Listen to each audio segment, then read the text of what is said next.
Okay, so now we will see the important thing, that is viscosity.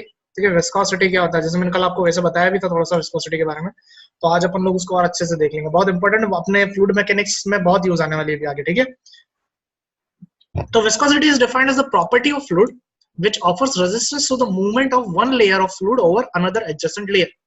जैसे आपको कल बताया था कि अगर एक ग्लास में वाटर है, एक ग्लास के अंदर ऑयल है, अगर आप दोनों को एक साथ गिराते हो तो पानी बहुत ज्यादा तरीके से फैलेगा एज रिलेशन टू ऑयल के या मरकरी के। ठीक है, किसी के भी, क्योंकि वो चीज ज्यादा गाढ़ी है, यू कैन से उनका कोहेजन नेचर उतना ज्यादा अच्छा है, वो एक दूसरे पार्टिकल ज्यादा अच्छे से बाउंडेड है। ठीक है, तो वो क्या करेंगे, रेजिस्टेंस ऑफर करेंगे मूवमेंट के लिए। तो दैट प्रॉपर्टी जिसकी वजह से वो करते हैं उसको अपन विस्कोसिटी बोलते हैं। ठीक है, so viscosity is defined as property of fluid which offer resistance to the movement of one layer of fluid over another adjacent layer. तो अगर लेट्स से यहाँ पे एक कोई फिक्स सरफेस है, ठीक है, लेट्स से ये कोई फिक्स सरफेस है और इसके ऊपर कोई फ्लूइड चल रहा है। ठीक है, तो फ्लूइड्स क्या होते हैं, लेयर में चलते हैं। एक लेयर होगी, उसके नीचे एक और लेयर होगी, उसके नीचे एक और लेयर। हम लेयर को नंबर दे सकते हैं 1 2 3 ऐसे। ठीक है, तो जो अब जब पानी चल रहा है तो जब टॉप मोस्ट जो लेयर होगी ना, उसको सबसे कम फ्रिक्शन लगेगा, है ना, उसको क्या होगा, सबसे कम फ्रिक्शन लगेगा। ऑब्वियस है, आप लोग बेसिक फिजिक्स पढ़ चुके हो, तो ऊपर वाला जो पोर्शन, जैसे हम भी अगर गाड़ी के अंदर होते हैं, बस के अंदर है, बस चल रही है, तो हमारी ऊपर वाली पूरी बॉडी क्या होती है, वो मोशन में होती है।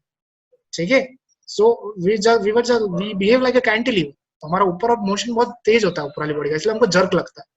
तो और नीचे से हम फिक्स होते हैं। ठीक है ना, वैसा तो ऊपर वाली जो लेयर होगी ना, वो सबसे तेज चल रही होगी डायरेक्शन में, उसके नीचे वाली थोड़ी स्लो चल रही होगी, उसके नीचे स्लो, और जो एकदम फिक्स सरफेस के पास में है उसको सबसे ज्यादा फ्रिक्शन लग रहा होगा। तो सारी लेयर क्या कर रही होती है, एक दूसरे के ऊपर क्या कर रही होती है, फ्रिक्शन लगा रही होती है। ठीक है ना, तो यहाँ पे इसलिए लिखा है कि the property which offers resistance to the movement of one layer of fluid over another adjacent layer, उसकी जस्ट पास वाली लेयर के ऊपर जो वो रेजिस्टेंस लगाएगी, उस प्रॉपर्टी को हम लोग बोलते हैं विस्कोसिटी। ठीक है, विस्कोसिटी देख लेना, इसकी स्पेलिंग भी ध्यान रखना, बहुत स्पेलिंग गलत हो जाती है। ठीक है ना, VISCOSITY है ना, CITY नहीं, बहुत बार लोग CITY लिखते हैं, तो इट इज विस्कोसिटी ना। अब नीचे एक ग्राफ है और उसके बेसिस पे कुछ टर्म्स है, अपन देखते हैं उनको। When two layers of fluid at distance dy, let say एक ये लेयर है जो आपको ऊपर रेड कलर की दिख रही है, पिंक कलर की सॉरी, एक ये और एक ये लेयर। ठीक है, इन दोनों के बीच में डिस्टेंस है dy, मतलब एक स्मॉल कोई डिस्टेंस है दोनों के बीच में। Move one over the another at different velocity, से u plus du। अभी से बात है, नीचे फिक्स सरफेस है, तो मैंने क्या कहा था, ऊपर वाली लेयर थोड़ी ज्यादा तेज चलेगी क्योंकि उसको फ्रिक्शन कम लगेगा। तो लेट से ये u वेलोसिटी के साथ चल रही है, पर उसमें एक और कुछ एक्स्ट्रा वेलोसिटी है u plus du, और नीचे की वेलोसिटी, नीचे वाली फ्लूइड की लेयर की क्या वेलोसिटी है, सिंपल u।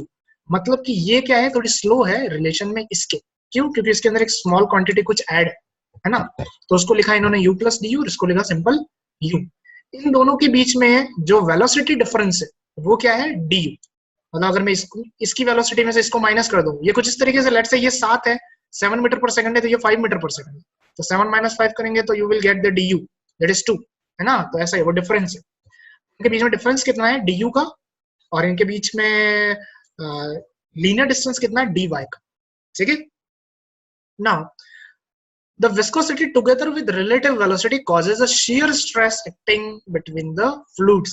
ऐसा देखा गया, ऐसा हम लोगों ने कंक्लूजन निकाला कि the viscosity together with the relative velocity causes a shear stress। होता क्या है, जब हमारी लेयर्स चल रही होगी एक दूसरे के ऊपर, तो वो क्या करेगी, एक दूसरे पर रेजिस्टेंस लगाएगी, नीचे वाली ऊपर के ऊपर लगाएगी और ऊपर वाली नीचे के लिए रेजिस्टेंस लगाएगी। तो हमारे पास क्या होगा, एक shear रेजिस्टेंस होगा। ऊपर वाले की वेलोसिटी ज्यादा है तो वो उसको आगे खींचने की कोशिश करेगी, पीछे वाले की वेलोसिटी कम है तो वो उसको उल्टी डायरेक्शन में खींचने की कोशिश करेगी, and this combination is known as shear stress. ठीक है ना, ऐसे कॉम्बिनेशन, ऐसे फोर्सेस कहीं लगते हैं आगे पीछे इक्वल अमाउंट में, तो उसे हम लोग शियर फोर्स कहते हैं। और यहाँ पे किसी एरिया पे लगेंगे तो force upon area will be our stress. ठीक है, तो यहाँ पे इसमें इन्होंने कहा है कि विस्कोसिटी क्या करेगी, हमेशा एक शियर स्ट्रेस जनरेट करेगी। ठीक है, the top layer causes a shear stress on the adjacent lower layer while the lower layer causes a shear stress on the adjacent top layer। ठीक है, अब ये देखा गया एक्सपेरिमेंट से कि this shear stress is proportional to the rate of change of velocity with respect to y। मतलब कि shear stress को हम लोग लिखते हैं टाउ से, ध्यान रखना किससे लिखते हैं, टाउ से। यहाँ सिंबल है टाउ का, ऐसा t है, उसके नीचे ऐसा घुमा रखा है इसको। ठीक है ना, t को थोड़ा सा नीचे से घुमा रखा है, दैट इज टाउ। यहाँ देखा गया कि tau is proportional to the rate of change of velocity that is D U with respect to Y. मतलब जैसे जैसे हम ऊपर जाते रहेंगे हमारी वेलोसिटी वैसे वैसे चेंज होती रहेगी, ठीक है ना। आप ग्राफ भी देख सकते हो, यहाँ पे वेलोसिटी एकदम जीरो होगी। वेलोसिटी इसलिए जीरो होगी क्योंकि वहां पे बहुत फ्रिक्शन है। जैसे जैसे ऊपर जाएंगे हमारी वेलोसिटी बढ़ती जाएगी, एकदम कहीं ऊपर जाएंगे तो बहुत ज्यादा फ्री होगी वेलोसिटी, ठीक है। तो जैसे जैसे हम ऊपर जाएंगे हमारी शियर स्ट्रेस भी सेम वैसे ही बिहेव करेगी। तो इन्होंने कहा कि shear stress is directly proportional to D U by D Y, that is change in velocity with respect to Y. तो हम लोगों ने फिजिक्स पढ़ी हुई है, तो वी नो अगर प्रोपोर्शनलिटी कांस्टेंट प्रोपोर्शनल साइन अगर हटाना है तो हमको एक कांस्टेंट लगाना पड़ता है। तो यहाँ पे एक कांस्टेंट आया म्यू, और म्यू जो है उसको हम लोग बोलते हैं that is coefficient of dynamic viscosity, या सिंपल अपन विस्कोसिटी भी कहते हैं इसको, ठीक है ना। इस म्यू को क्या बोलते हैं हम लोग, यहाँ लिखा हुआ म्यू, ठीक है ना। इसको बोलते हैं हम लोग M U, that is mu, और लिखते हैं इसका साइन ऐसा। बहुत इंपॉर्टेंट होने वाला म्यू, ध्यान रखना, बहुत माथा खाएगा तुम्हारे आगे के। तो कोएफिशिएंट ऑफ डायनामिक विस्कोसिटी। और अगर इसकी डेफिनेशन देखनी है तो क्या करो, म्यू को इधर रख लो और बाकी सारे टर्म्स को उधर भेज दो, that is tau upon D U by D Y. मतलब अपन कह सकते हैं कि D U by D Y जो है वो क्या है, it is the rate of shear strain या रेट ऑफ शियर डिफॉर्मेशन, और आप उसको वेलोसिटी ग्रेडियंट भी कह सकते हैं। D U by D Y जो टर्म अभी हमने देखा है वो क्या है, वेलोसिटी ग्रेडियंट। ग्रेडियंट होता है लेंथ के अलोंग चीजों का चेंज होना, ठीक है। अब ग्रेडियंट आपके इंजीनियरिंग में बहुत आने वाला, तो याद रखना ग्रेडियंट मतलब होता है किसी भी चीज का किसी लेंथ के अलोंग, किसी लीनियर डायमेंशन के अलोंग चेंज होना, ठीक है। तो यहाँ पे हमारी वेलोसिटी चेंज हो रही है y के रेस्पेक्ट में, और y लीनियर डायमेंशन, तो that's why it will be known as velocity gradient, ठीक है। शेयर डिफॉर्मेशन भी बोल सकते हैं क्योंकि शेयर की वजह से डिफॉर्मेशन हो रहा है, तो शेयर डिफॉर्मेशन। शेयर स्ट्रेन भी बोल सकते हैं, स्ट्रेन मतलब चीज की प्रॉपर्टी चेंज हो रही है, और किसकी वजह से हो रही है, शेयर की वजह से, तो will call it as shear strain, ठीक है। तो अपन ये कह सकते हैं कि ये जो विस्कोसिटी उसकी डेफिनेशन क्या होगी, is also defined as shear stress required to produce a unit rate of shear strain। कितनी shear stress चाहिए कि आपका एक unit rate of shear strain हो जाए, ठीक है, वो हमारा होता है विस्कोसिटी, ठीक है ना। हम यूनिट्स ऑफ विस्कोसिटी देख लेते हैं। विस्कोसिटी की ऐसा यूनिट्स होती है, बहुत इंपॉर्टेंट है, ध्यान रखना गेट और आईएएस के हिसाब से, ठीक है। इस जो म्यू होगा वो डायमेंशंस में अगर देखा जाए तो ऐसा लिखा जाता है force into time upon length का स्क्वायर, ठीक है। जो भी फोर्स है वो आएगा, टाइम आएगा और लेंथ का स्क्वायर आएगा। और अगर सीजीएस यूज कर रहे हो, एसआई यूज कर रहे हो तो उस हिसाब से, ठीक है ना। एमकेएस के अंदर आता है किलोग्राम फोर्स सेकंड पर मीटर स्क्वायर। फोर्स को सीजीएस के अंदर किलोग्राम फोर्स में लेते हैं, टाइम को सेकंड में लेते हैं, और लेंथ को मीटर में लेते हैं, तो किलोग्राम फोर्स सेकंड पर मीटर स्क्वायर। सीजीएस के अंदर फोर्स को डाइन में लेते हैं, ठीक है ना।